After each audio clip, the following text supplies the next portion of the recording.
such a shame. My tomatoes have finally succumbed to blight, and it's only a matter of days now before they're totally consumed. All is not lost, however, as we're about to find out. Hi, I'm Ben, and if you're faced with a sudden glut of green tomatoes, whether because of blight, a late start, impending frost, or perhaps storm damage, this one is for you. You don't want all that hard work going to waste. So here are some tricks to help you rescue your tomatoes.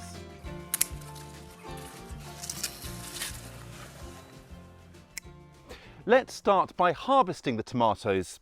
There's really no point leaving them on the plant anymore, as they'll only get destroyed by blight.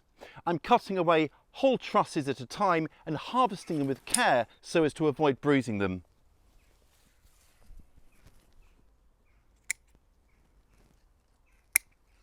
Great, with all our tomatoes harvested, we've now got to sort through our haul to find out what's worth keeping and what needs processing straight away. Now, some of these tomatoes are already showing signs of blight, like this one here. You could cut this bit of blight off and use the rest of the tomato. I'm not entirely convinced it's good eating though, so any that are quite far gone, I'm just going to simply throw away. Any with simply a bit of physical damage, they can be used straight away in cooking and recipes. Now sort your healthy, clean tomatoes into two piles. The first pile is going to have any fruits that are showing even the slightest bit of colour, usually at the blossom end of the fruit. We're also going to put into this pile any larger, fully formed fruits, which usually tend to have a slightly darker green colour. These will also ripen, or they should do anyway, but they just might take a little bit longer, up to several weeks.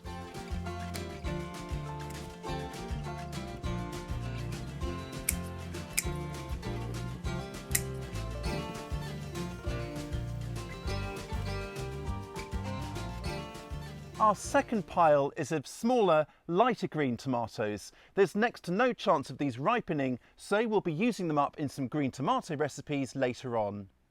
Now at this stage we need a bit of a caveat. Because these tomatoes were taken from plants affected with blight, they probably won't store quite as long as tomatoes taken off healthy plants. So I'll be inspecting stored tomatoes very often and removing any fruits showing disease at the first sign. That said, how do you ripen tomatoes that have been cut and taken off the plant? One of the simplest ways to do this is to place them in a paper bag or lidded cardboard box along with a ripe banana. Most ripe fruits give off ethylene gas, which speeds the ripening of nearby fruits, and bananas are especially good at emitting ethylene. It's a common misconception that tomatoes need sunlight to ripen. It's actually warmth that does the trick. Fruits already showing some colour will ripen just fine, simply left on the countertop at room temperature, out of direct sunshine. But again, adding that banana will help to speed things along. If you have lots of green tomatoes, you can stagger ripening by keeping the bulk of your underripe tomatoes in a cool, dark and crucially dry place to reduce the risk of them going mouldy. Aim for a temperature of around 50 to 55 Fahrenheit or 10 to 13 Celsius, and then when you need them, bring them up to room temperature to ripen up. Check out our video on ripening green tomatoes for more tips. I'll include a link to it in the video description and include the video in the playlist at the end. That's our ripening hopefuls sorted out. Now on to using up our other green tomatoes, starting with a southern soul food classic, fried green tomatoes. These firm, underripe tomatoes are just perfect for this because they'll hold their shape when fried. Let's get cooking. Start with 3 bowls, one filled with a 1/4 cup or around 30 grams of plain or all-purpose flour, one with 2 beaten eggs, and the third with another 1/4 cup of flour mixed with 1/2 cup or 65 grams of cornmeal. If you can't find cornmeal, polenta will do, and I like to add a good pinch of cayenne pepper to this mix for a spicy kick. Prepare the tomatoes. This recipe uses 3 or 4 standard sized fruits. Slice them into 1/4 inch or 1/2 centimetre thick slices, then season both sides with salt and pepper. Now the fun part. Dust each slice in the flour, shake off the excess, then dip it into the egg. Allow any excess egg to drip off, then coat in the cornmeal mix. Repeat for each slice, keeping one hand for the dry coatings and the other for the wet.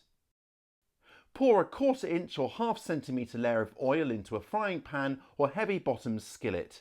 Heat the oil up so it's nice and hot, then lay the tomato slices into the oil. Fry till the undersides are golden brown, then flip them over to fry off the top side. Each side should take a couple of minutes. Fry in a single layer in batches and remove the fried slices onto a paper towel lined plate to soak up the excess oil. Enjoy your crunchy fried green tomatoes with a hot sauce, salsa, or as an accompaniment to other fried meats or shrimp. Just yum! And how about this classic green tomato chutney? Pop it onto crackers, serve with cheeses, dollop onto curries, or give it away as the perfect homegrown gift. Full credit to garden writer Barbara Pleasant for sharing this easy recipe, which uses plenty of spices for a crackingly rich, Moorish taste. It's simple to make because all the ingredients are simply boiled up in a single heavy-bottomed saucepan or stock pot. And here are the ingredients. 4 cups or approximately 1 litre of chopped green tomatoes, a diced green pepper, 2 chopped up apples or pears, an optional hot chili pepper, chopped, 1 medium diced onion, 3 cloves of minced garlic, 2 tablespoons of fresh ginger, minced, the rind and juice of 1 large lemon, 1/2 cup or 120 millilitres of white or rice wine vinegar, 1/2 cup or 120 millilitres of sugar, a 1/2 teaspoon of salt, 1/2 teaspoon of coriander seeds, 2 teaspoons of mustard seeds and, almost there, a 1/4 teaspoon each of cinnamon, allspice and turmeric. Warm it all up on a medium to high heat, stirring continuously until it all comes to the boil. Once it does, turn down the heat to low and simmer for about 45 minutes to an hour until the chutney is reduced to a pleasingly thick consistency. Don't forget to stir from time to time so it doesn't stick, especially as it thickens. Spoon the chutney into hot, sterilised jars and leave to cool. Keep the chutney in the refrigerator for up to 2 weeks, or to extend the lifespan of your chutney to up to 2 years, process in a water bath. Watch our video on water bath canning for full instructions on how to do this. Link in the video description or check out the playlist at the end.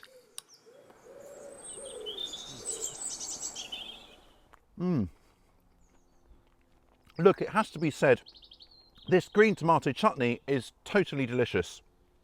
Do give it a try yourself, or if you've got another recipe for using up green tomatoes, why not share it in the comments below? If you've gleaned a few tips from this video, do please give it a thumbs up, check you're subscribed and hit that notification bell so you don't miss out on any of our future videos. I'll catch you next time.